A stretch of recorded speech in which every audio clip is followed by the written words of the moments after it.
De antemano quiero felicitar a todos ustedes porque están aquí. Ya ese es un gran paso que han dado en favor de nuestra salud, en favor de su salud.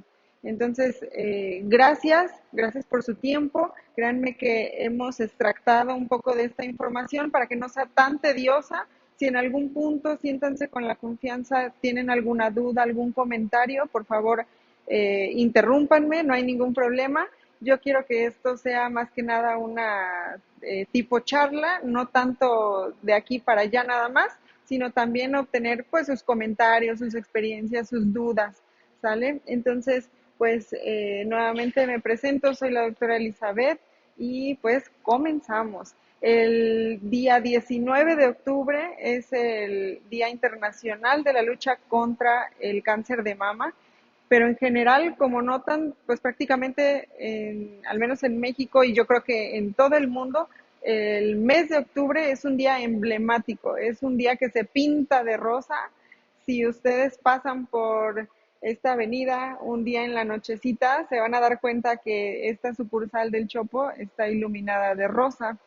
Venimos algunas de rosa, entonces eso es para resaltar la importancia de este cáncer de mama que representa un gran problema de salud, no nada más a nivel mundial, sino a nivel México. En nuestro país hay una gran problemática para poder detectar a tiempo y prevenir no solo este tipo de cáncer, sino en general yo lo abriría hacia muchos tipos de cáncer. Entonces vamos a comenzar. Si me hace favor.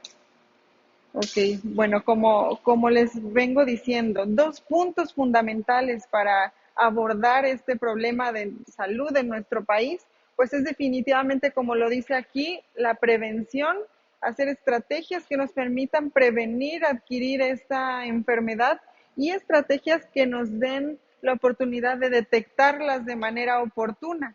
Eso nos va a ayudar a futuro de pues tener mejores tasas de supervivencia, o sea, personas que tengan la enfermedad, pues tengan una mejor probabilidad, pues ahora sí, de superarla, de remitir este proceso de cáncer y sobre todo que pues el pronóstico a futuro de esta enfermedad sea lo mejor, tanto para ellos como salud, como para pues, su familia en general, porque sabemos que este tipo de enfermedad pues repercute no nada más en el ámbito de la salud como tal de la persona, sino también en el aspecto familiar, en el aspecto económico, en el aspecto social. Entonces sí son muchos puntos que hay que cuidar y que no los podemos dejar de lado. O sea, no es nada más la persona con cáncer de mama o la mujer con cáncer de mama, sino es todo un entorno que se perjudica y hay que tratar, como dice aquí, prevenir y detectar a tiempo. Eso es muy importante.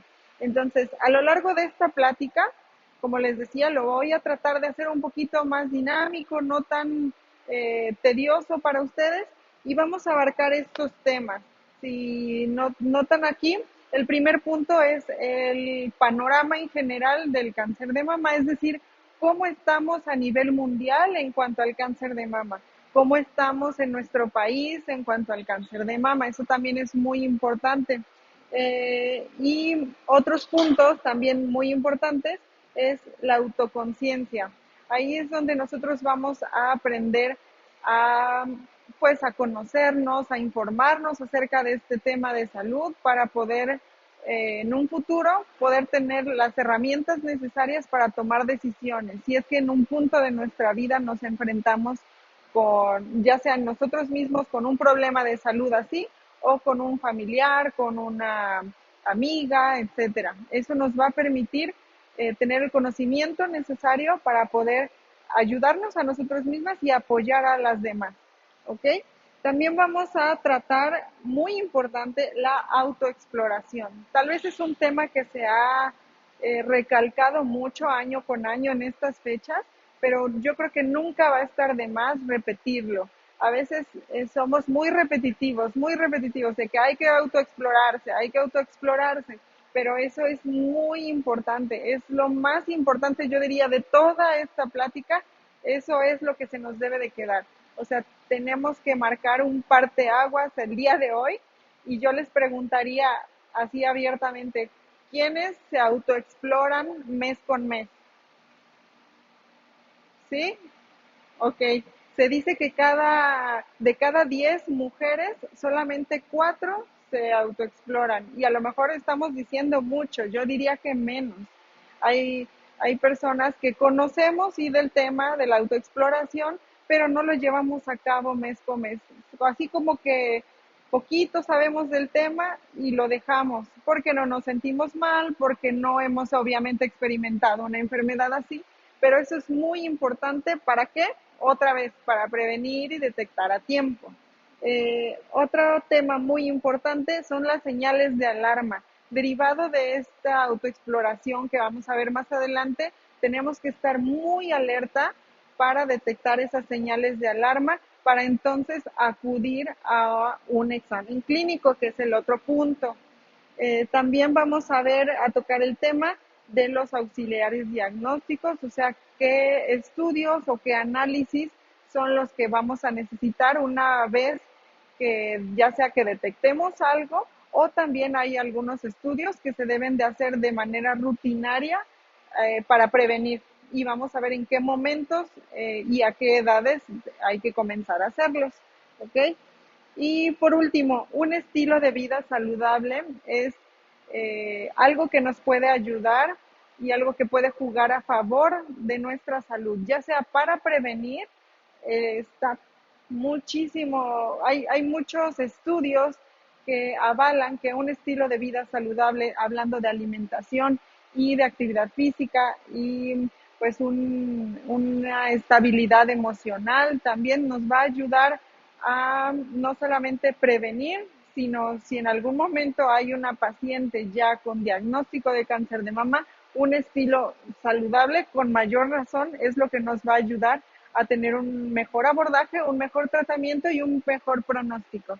Entonces, todos estos puntos vamos a ir desglosando muy de manera general. Por favor, les repito, pueden hacer algún comentario o alguna pregunta ahora sí, sin temor.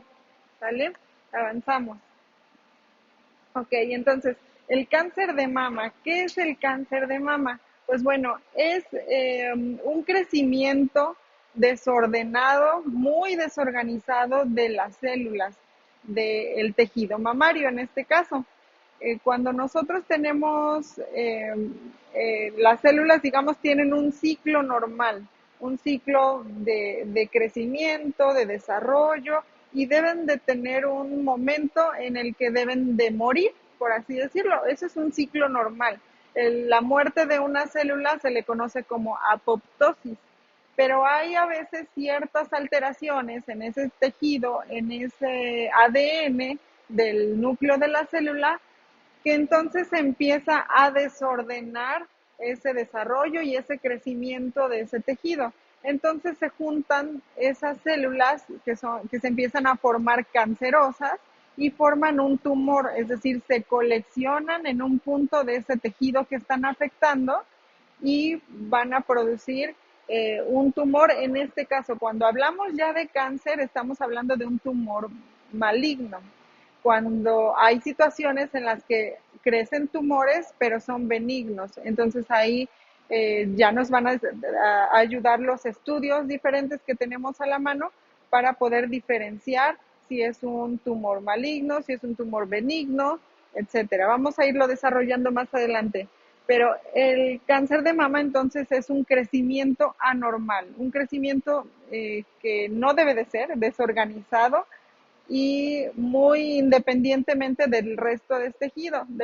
Entonces se colecciona, y aquí el problema es que no nada más se queda ahí. Ese tejido maligno hay veces que se empieza a transportar hacia ese mismo tejido, o sea, se empieza a expandir, o se puede ir por medio de la sangre, por medio de la circulación linfática, por muchas vías se puede expandir, no nada más hacia órganos que están cerca de ese órgano que está afectando, de ese órgano primario, sino que puede llegar muy lejos, o sea, afectar a órganos muy distantes, y eso es lo que se le conoce, como dice aquí, metástasis.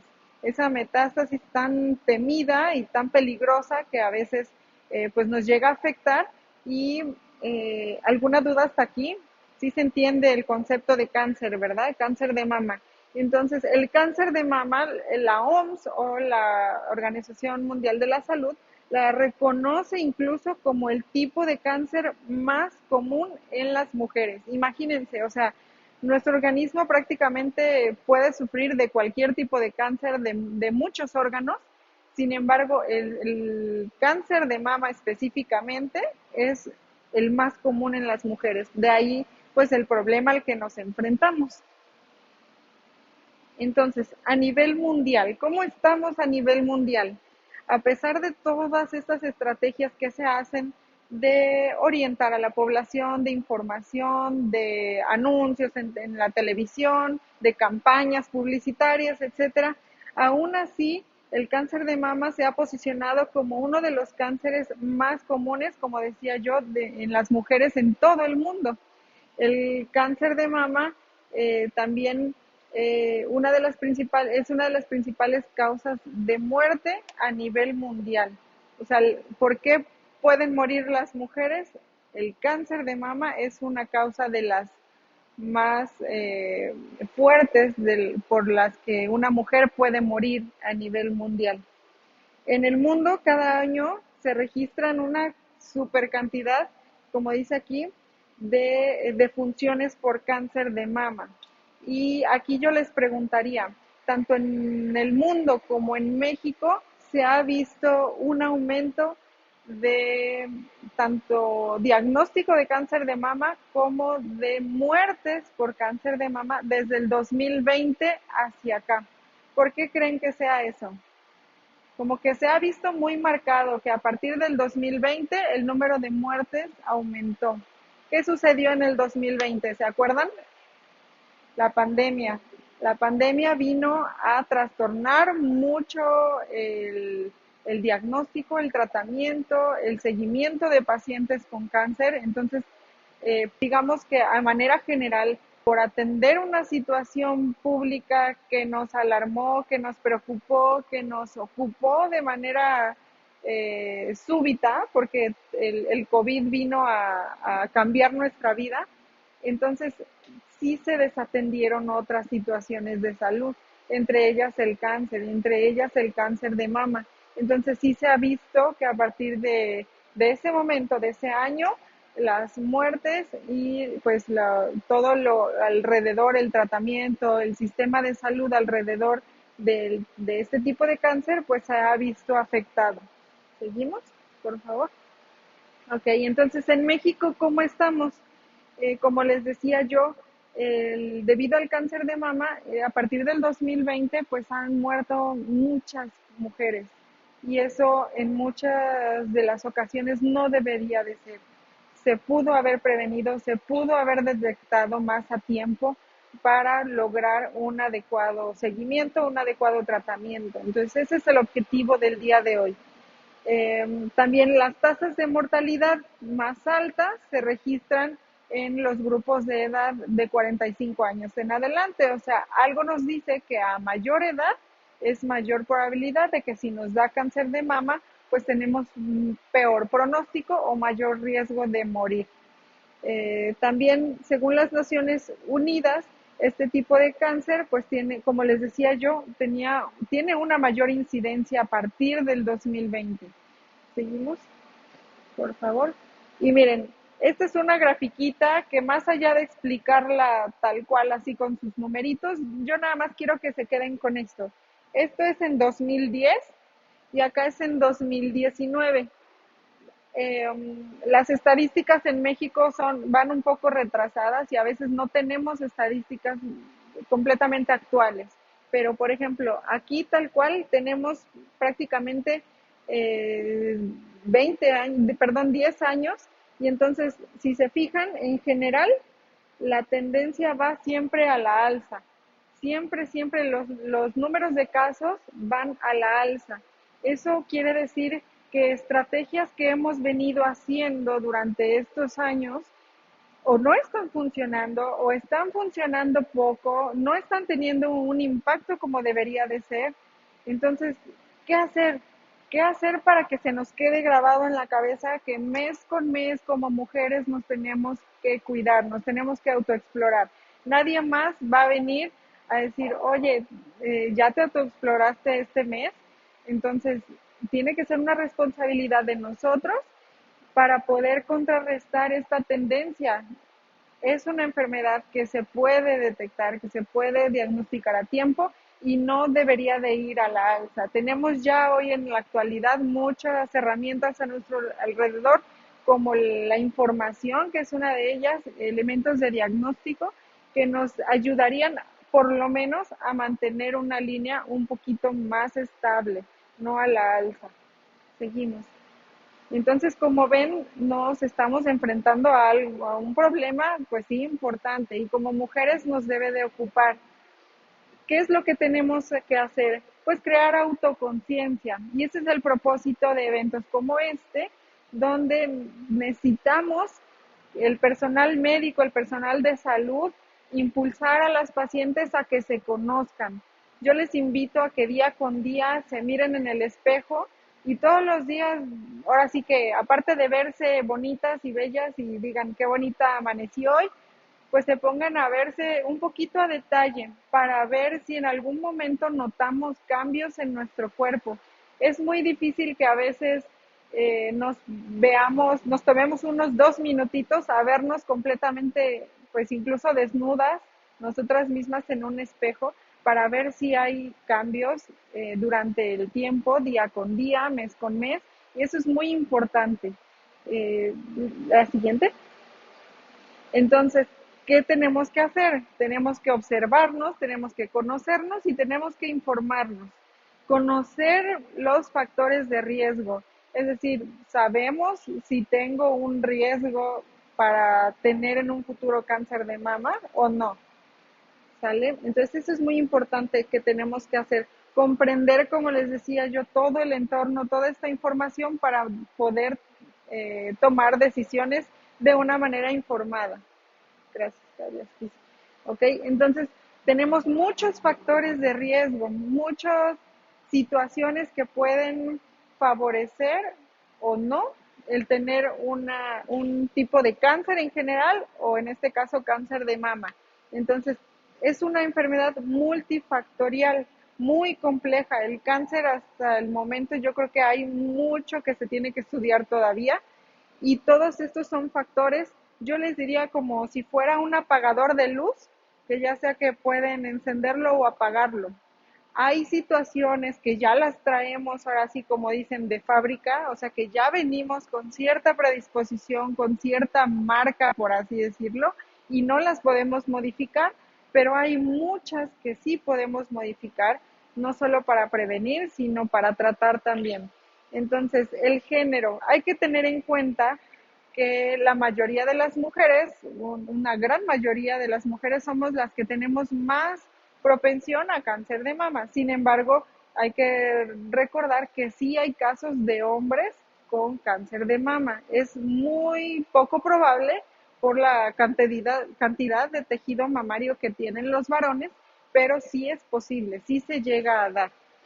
La edad, se dice, como decía yo en diapositivas atrás, más o menos de los 45 años en adelante ya empezamos a tener una mayor probabilidad de tener un tipo de cáncer de mama. También cuentan mucho los antecedentes familiares, la genética, eso es lo que les decía yo, eso a lo mejor no lo podemos cambiar porque ya lo traemos. Entonces, eso ya está. Lo que sí podemos cambiar son todas estas. Por ejemplo, descontroles hormonales. Muchas veces ocupamos medicamentos que tienen hormonas, ocupamos, por ejemplo, mujeres ya en una edad de menopausia, climaterio, a veces ocupan terapias de sustitución hormonal y a veces favorecen la aparición de cáncer de mama. Otros medicamentos hormonales, el hecho de que una persona tenga obesidad, sobrepeso, una alimentación inadecuada, también favorece el cáncer. El consumo de alcohol también puede favorecer a la larga la aparición de cáncer. Incluso como dice aquí, algunas ocupaciones, yo diría, hay personas que pueden trabajar en contacto directo con radiaciones o con sustancias como tal cancerígenas. Entonces, todo eso nos puede favorecer también la aparición de algún tipo de cáncer. ¿Hasta aquí alguna duda? ¿Todo bien? Vamos bien, ¿verdad? Muy bien. Entonces, la mayoría de las personas que tienen cáncer de mama actualmente, si nosotros les preguntamos, van a decir, pues no, yo no tengo ningún antecedente de cáncer de mama. Eso es muy común. Entonces, eso nos hace pensar que hay un mayor papel de todos los demás factores más que el antecedente familiar. Entonces, sí hay mucho que podemos hacer de esos factores que sí podemos modificar y en los que sí podemos influir. ¿Sale? La que sigue. Y ahora sí vamos entrando ya como tal en materia para lo que nos trajo a esta plática, que es la autoexploración. Es lo que les decía yo, que recobra sumamente mucha importancia porque la autoexploración es una técnica que aumenta la posibilidad de detectar a tiempo algún signo, alguna enfermedad, alguna alteración en el tejido para que se detecte a tiempo y entonces lo podamos abordar y tratar a tiempo. Se debe de hacer a partir de los 20 años de edad y vamos a hacer un ejercicio. Se debe de poner la paciente de pie con ambos brazos como se ve en la imagen, así, y de preferencia verse en un espejo más o menos que nos abarque hasta la cintura, porque de esa manera nos permite ver ahora sí un buen margen de nuestro cuerpo, ¿ok? Es el mejor momento para realizarla, es más o menos de 5 a 10 días posterior a nuestra menstruación, quienes todavía menstruamos, o las personas, mujeres que todavía no menstruan, pueden elegir cualquier día del mes y decir, por ejemplo, me voy a hacer esta autoexploración cada 3 de cada mes, 3 de octubre, 3 de noviembre, 3 de diciembre, etcétera. ¿Sale? ¿Seguimos? Ahorita les voy a pasar un video para que quede un poquito más claro. Pero ¿qué es lo que tenemos que buscar? Tenemos que agarrar estos 3 deditos de nuestra mano y generalmente vamos a explorar nuestra mama contraria, o sea, vamos a estar así y vamos a explorar esta. Si vamos a explorar la otra, es con esta mano, ¿ok? Va a ser así. ¿Y qué es lo que tenemos que buscar? Hay dos técnicas y las dos son válidas. Así como se ve aquí, debemos de buscar como si fuera en estrella, del centro hacia afuera, e irlo haciendo como toquecitos, pero lo podemos hacer al inicio de manera superficial y a veces un poquito ya más profundo para ir abarcando toda la circunferencia, ¿sale? Y un poquito cuando vayamos a la zona de la axila también tenemos que ir viendo esa zona, que no haya abultamientos, que no haya zonas de enrojecimiento, zonas duras, ¿sale? Y lo volvemos a hacer con la otra mano, ¿sale? Así. Otra forma es hacerlo en círculos, como si fuera un caracol o como si fueran las manecillas de un reloj, ¿sale? Así. Como ustedes gusten, el chiste es hacerlo cada mes. ¿Seguimos? Ok, entonces, ¿qué podemos notar? Como dice aquí, podemos notar bultos, podemos notar hundimientos, o sea, zonas que están del tejido que se hundieron. Podemos notar un pezón también. Lo normal del pezón es que esté hacia afuera.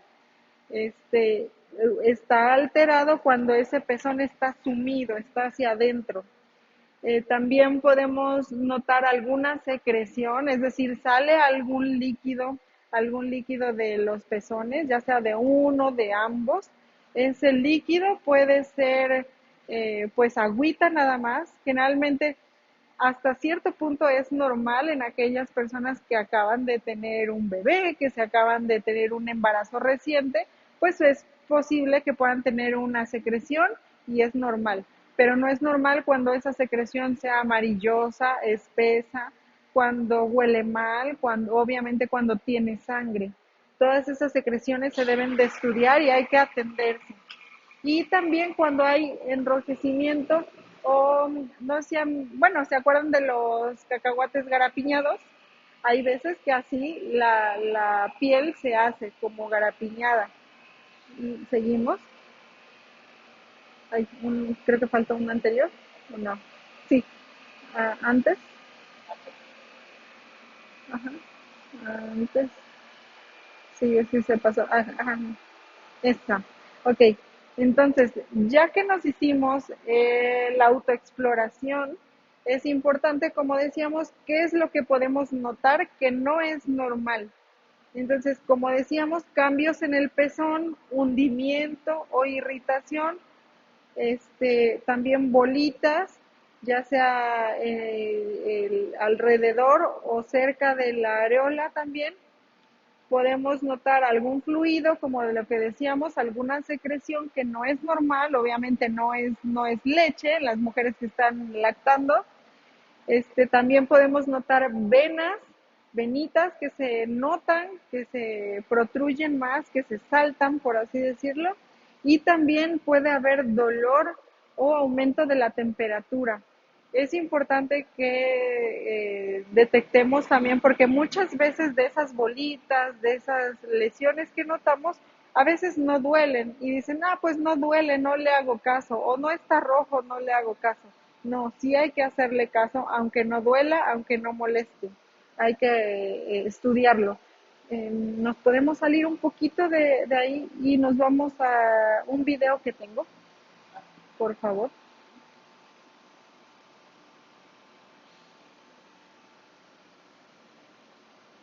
En el archivo. Uh-huh. Sí.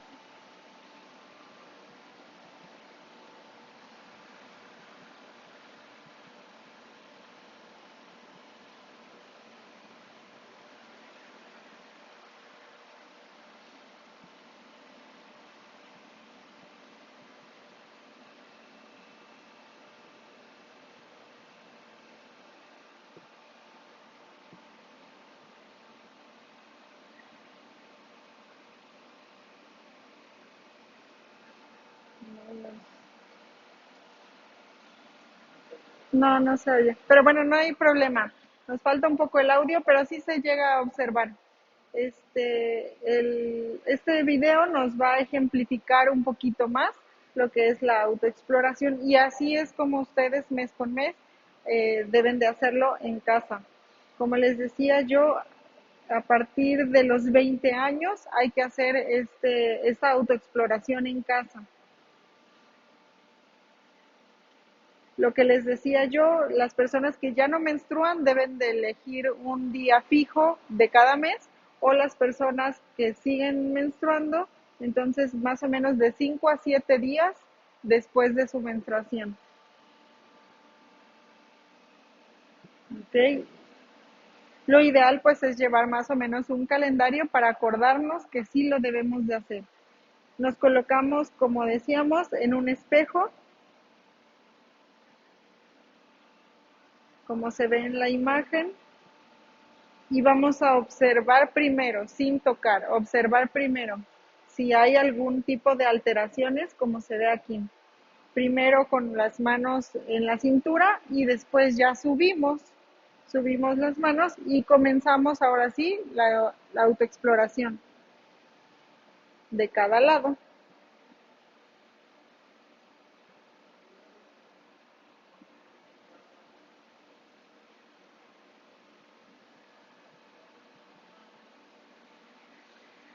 Es muy importante también conocerse, como les decía yo, en condiciones normales para que podamos detectar cuando algo se presenta de manera inadecuada. Por ejemplo, ahí hizo el movimiento de, pues ahora sí como que sopesar un poquito la glándula para ver si tiene la misma consistencia, ambas. Siempre hay que comparar de un lado y otro. También este mismo procedimiento lo debemos de repetir de manera horizontal o acostadas, también subiendo nuestras manos y haciendo esa exploración.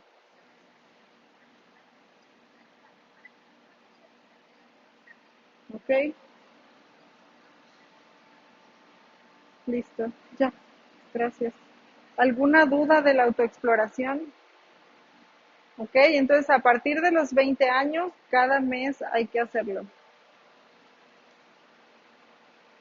Antes, antes.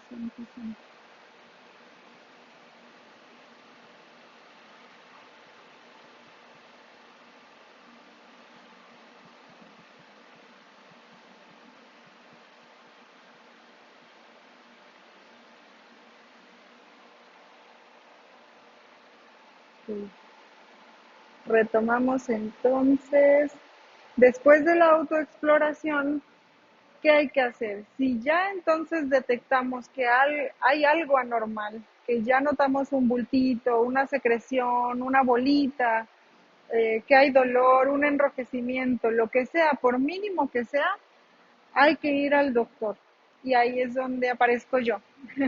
Como médico de primer contacto, lo que tenemos que hacer es acudir a ese primer nivel de atención para hacer un examen clínico. O sea, ya no nada más nosotros nos exploramos, sino vamos a un lugar donde un profesional de la salud, un profesional capacitado, nos hace un examen clínico, un poquito también a manera de palpación, pero más exhaustivo.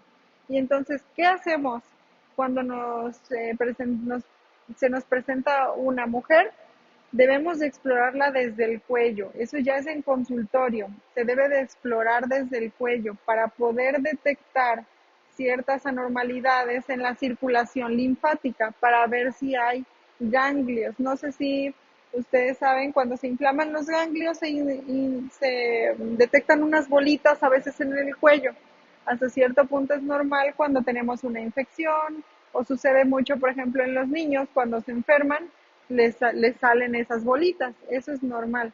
Pero hay ciertos momentos en los que la aparición de esos ganglios linfáticos no es normal y puede predecir una aparición de este tipo de cáncer. Entonces, no, antes, sí, sí.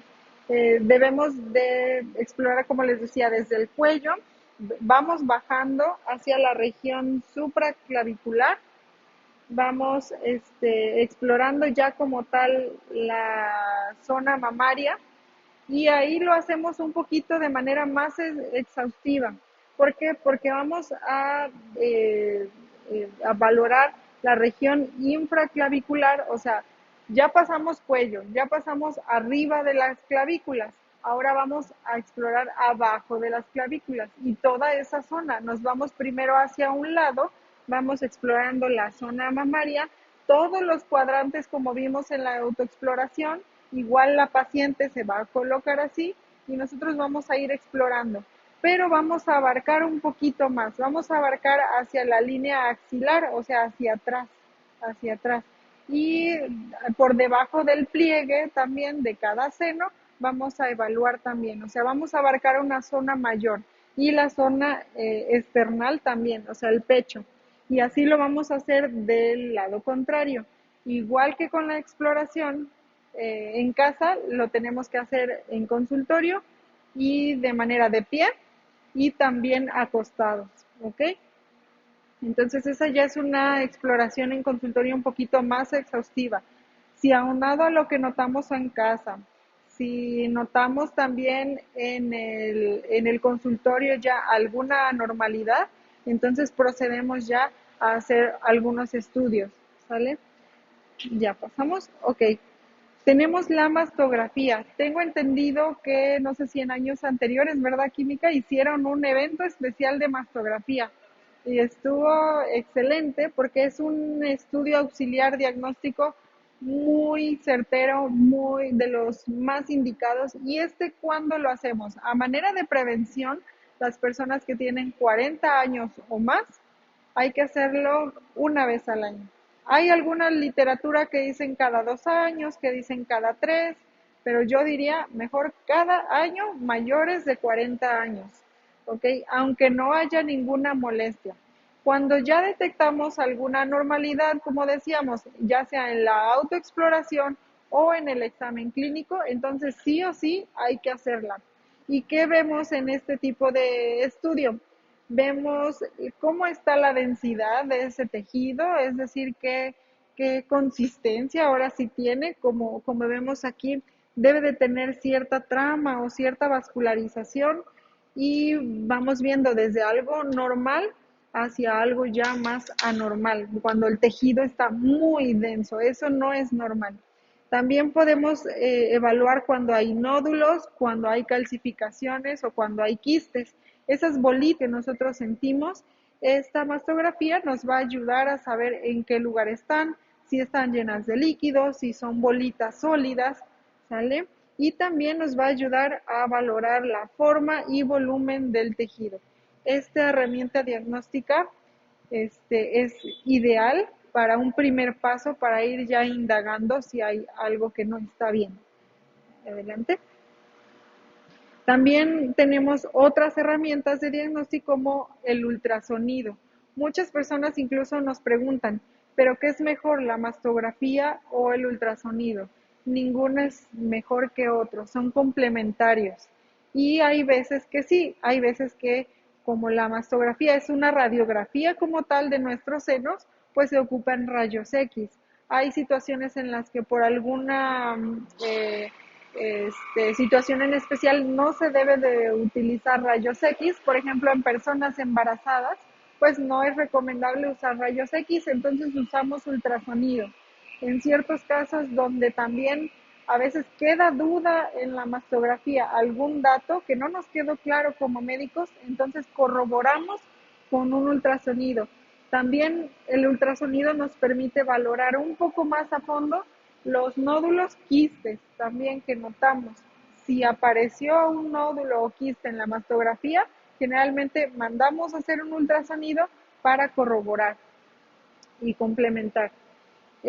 También tenemos algunos análisis de laboratorio que debemos de hacer, ya sea a manera de prevención, de manera rutinaria, en esas personas mayores de 40 cada vez que nos hagamos la mastografía, o también ya cuando hay un problema o cuando se está estudiando porque hay alguna anormalidad y podemos utilizar ciertos marcadores tumorales. Esos son estudios en sangre. Esos estudios en sangre pues son eh, ciertas sustancias que produce el organismo en respuesta a ese crecimiento del tumor o de esas células cancerígenas.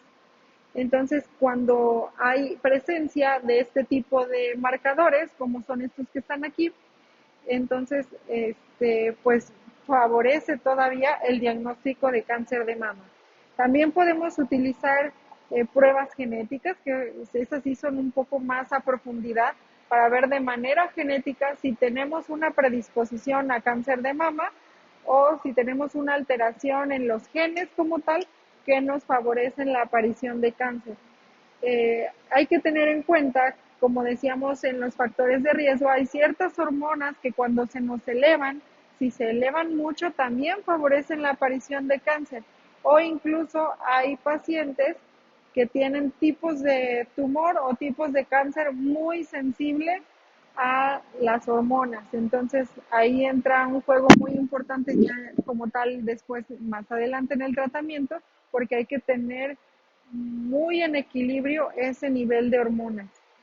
También podemos recurrir a biopsias, que es ya como tal cuando se hace de manera en laboratorio el diagnóstico de cáncer, de qué tipo de cáncer es, en qué etapa está, qué tanto ha invadido el tejido. Y ese nos da muy buena información. Y también hay otras pruebas de sangre, porque no nada más hay que valorar el tejido afectado, sino también a nivel sistémico cómo se encuentra la persona, si hay afectación a otros órganos. Se hacen generalmente radiografías de tórax para ver si hay afectación, metástasis, si el cáncer se ha recorrido a otros órganos. ¿Alguna duda hasta aquí? ¿Algún comentario que tengan? Sí. ¿Hasta qué edad uh-huh. Es recomendable hacer sus estudios anuales de mastografía? Más o menos se tiene calculado que más o menos hasta los 70 años.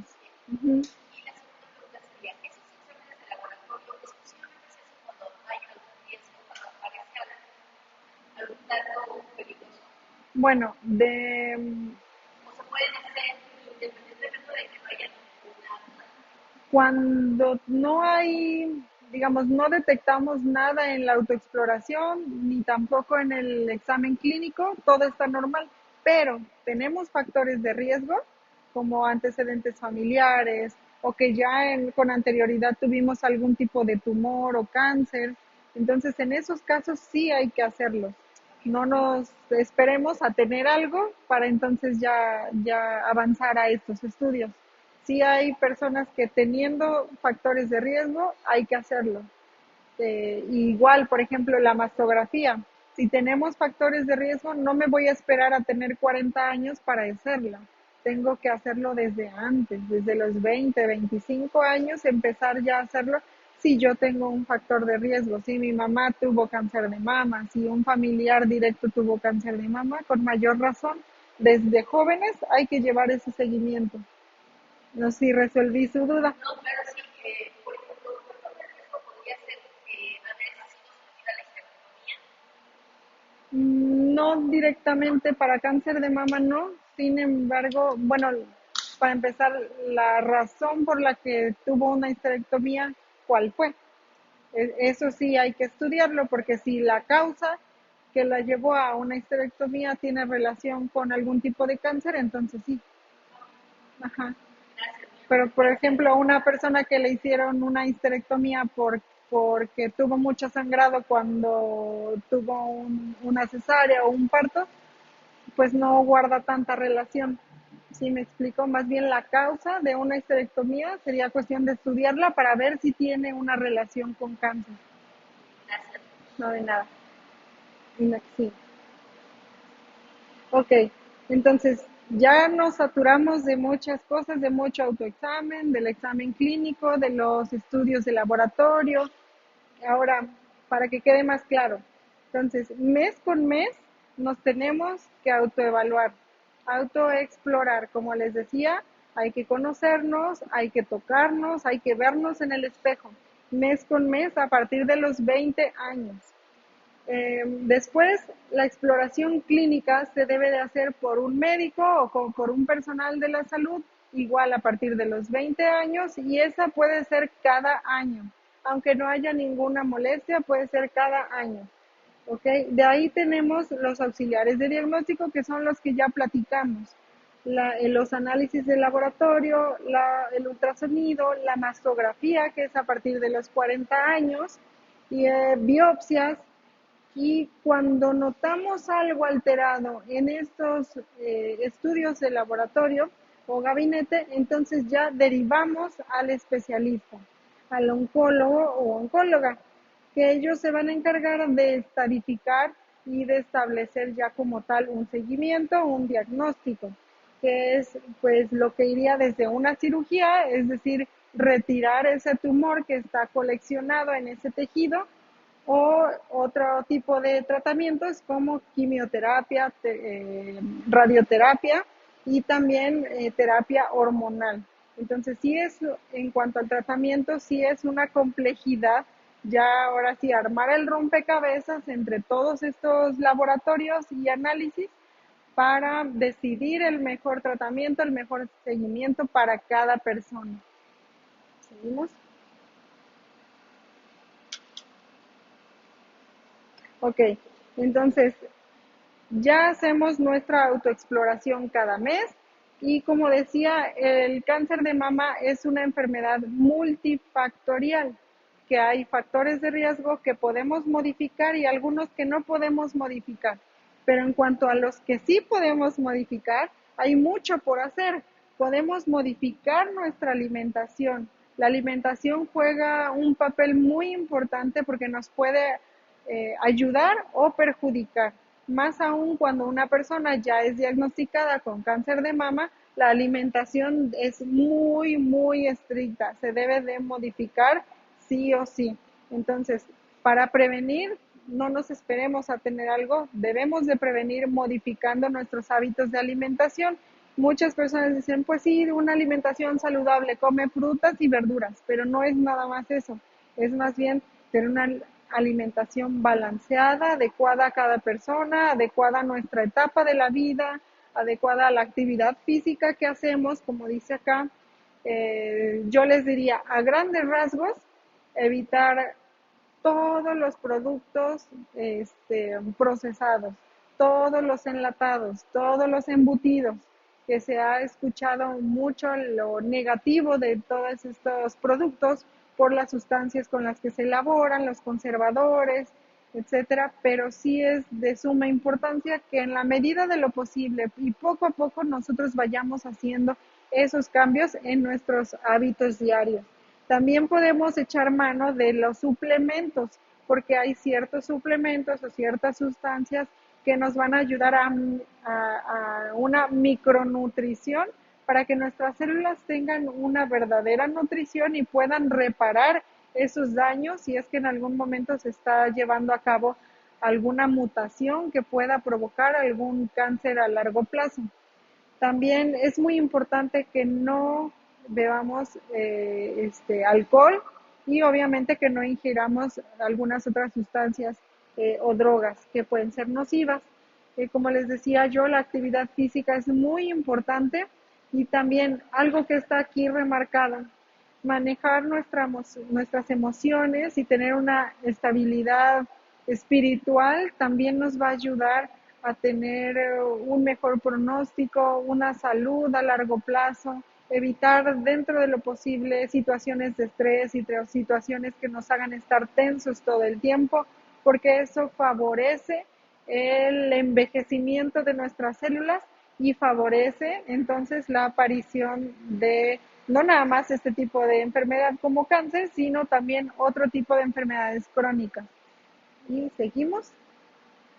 Ok, y para terminar, yo quisiera, no esa manera de recetar, porque yo no quiero recetarles nada, para eso cada persona debe de acudir con un profesional de la salud, con un médico, para ver qué suplementos son los adecuados para llevar a un proceso de, pues no podría yo decirles como tal que son suplementos o antioxidantes anticáncer, pero sí se han comprobado sus beneficios a la salud, ya sean personas que no tienen cáncer, pero queremos prevenirlo, y también ayudan en personas que ya también tienen un diagnóstico. Hay algunos que sí se pueden dar, obviamente bajo vigilancia y bajo su revisión médica, pero sí se pueden utilizar.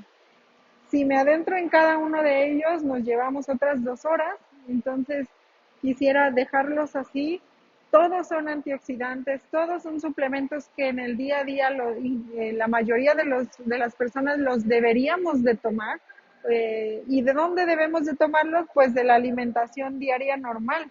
Pero sabemos que hoy en día es muy difícil llevar a cabo una alimentación pues tan estricta o tan en orden, porque vivimos todo el tiempo a la carrera, todo el tiempo comprando cosas pues rápidas, ya preparadas, ya enlatadas o ya en frasco, en sobres, etcétera.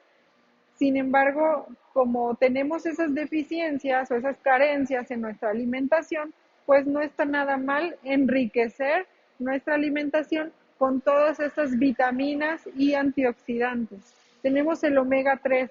El omega 3 a grandes rasgos pues es uno de los suplementos que debemos de consumir día con día y que nos ayudan a tener una menor inflamación en general en nuestro organismo. Hay muchas enfermedades, no solo el cáncer, sino por ejemplo diabetes y otras enfermedades crónicas que se deben a una inflamación crónica, a una inflamación con el tiempo. Entonces, el omega 3 ayuda a tener nuestros tejidos, así nuestros órganos desinflamados. ¿Ok? Otras vitaminas que podemos utilizar es la vitamina D, la vitamina E, son muy buenos. La vitamina E es un muy buen antioxidante. La vitamina D ayuda mucho a mejorar el sistema inmunológico, las células de defensa. El resveratrol también es un excelente antioxidante. El resveratrol viene en la cascarita de las uvas moradas, de las que hacen el vino. Entonces, hay hoy en día, lo ideal es comérselo de manera natural, ¿verdad? Día con día. Pero a veces esa deficiencia en nuestra alimentación nos lleva a la necesidad de suplir ese resveratrol en forma de capsulitas o en forma de un producto ya como tal. Y entonces hay productos tan maravillosos hoy en día que tienen una cantidad enorme de resveratrol en una capsulita como si fuera lo equivalente a unas 10 botellas de vino, porque si saben que dicen que el vino es bueno tomar una copita diaria, copita chiquita, no un vaso ni una copa así grandota, sino una copa diaria de vino, ¿cómo se llama? Vino tinto, ajá, ese es el que nos ayuda a tener ese efecto antioxidante en nuestro organismo, para que nuestras células puedan repararse todo ese ADN que está siendo alterado por todo nuestro ambiente. El resveratrol nos ayuda muchísimo, al igual que el selenio, también es un muy buen elemento, un mineral también muy importante. Y en un poquito en menor proporción, pero sí muy importantes, todas estas vitaminas, ácido fólico.